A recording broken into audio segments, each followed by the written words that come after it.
ఆయన అందరికి నేను మీ ఓట్స్ ఈదన్నా రాయి కొట్టేవాడినా. నా వీడియో చూస్తున్నందుకు థ్యాంక్స్ అన్నా.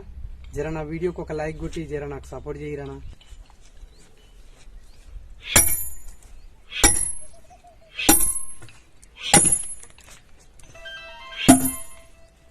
ఇంకా మీకు తెలిసే గానా, ఏది ఏమైనా సరే తగ్గేదేలే. ఎందుకంటే మనం కార్మికులం, కర్షకులం. జై కార్మిక, జై కర్షక. మన కార్మికులు కర్షకులు బాగుండాలనా. ఎందుకంటే మన కార్మికులు కర్షకులు బాగుంటేనే ఈ ప్రపంచం బాగుంటుందనా. జర మర్చిపోకుండా నా వీడియోకి ఒక లైక్ కొట్టి జర నాకు సపోర్ట్ చేయరనా.